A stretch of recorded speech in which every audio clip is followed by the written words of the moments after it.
Well, the gloves were off between the two frontrunners in the Republican race that you see right there, Donald Trump and Ted Cruz going head-to-head multiple times, with the businessman coming out on top in this standout moment.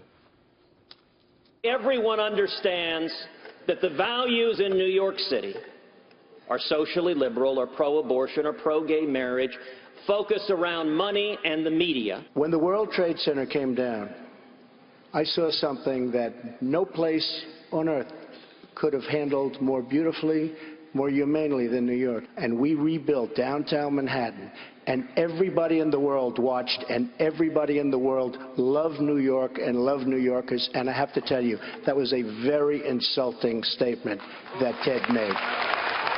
So between the world-class debater, Ted Cruz, and the world-class businessman, Donald Trump, who won the most points? Peter Johnson Jr. was keeping score. We absolutely were keeping score last night, and it was really an unlikely outcome between the, the Ivy League world-class debater and Donald Trump, the sometimes angry businessman. I think Donald Trump came out big time on that exchange. Ted Cruz stepped in it in a way that he didn't realize that he was stepping into it, kind of a divisive statement about New York. What he failed to realize is that people across the country, in the heartland and the South, in the West, a lot of them like Donald Trump, and they know, based on his accent, that he is from New York. So this kind of class,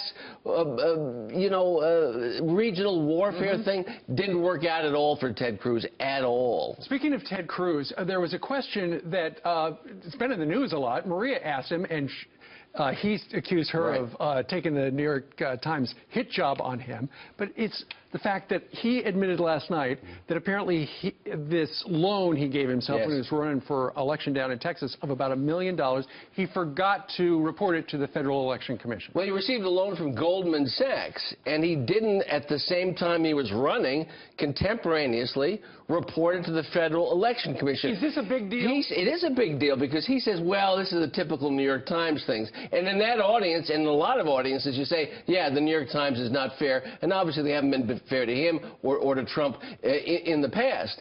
But to say, well, I reported after the election to the Senate, at the same time saying, well, I'm a populist, I've turned my back on New York, I've turned my back on Wall Street, and then take $1 million and not disclose it, is a problem. What Trump demonstrated last night, and I think it was very, very interesting, he was deft, he was articulate, he was emotional in a lot of different ways.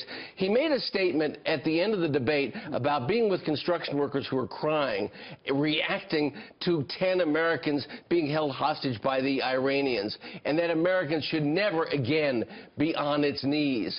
That touches a chord with Americans. When he talks about stupidity, when he talks about hack politicians, when he talks about a new way, that touches the chord with a lot of Americans. And so they say, listen, he's not embarrassed to be from New York. He's not embarrassed to be a wealthy businessman. He's not embarrassed to be politically incorrect. He's not embarrassed to be angry. And they say, this is a new order in American politics, and we like it. I've criticized him a lot. I've represented him in the past. I tend to be critical of him. He won this debate last night, hands down, big time. And it was a surprise for a lot of people, probably including me. Yeah. Interesting stuff. Peter Johnson Jr., who was up until really late last night. That's okay. Doing an analysis on the channel. To see you guys. Peter, thank you very much. Have a great weekend, everybody. You as well.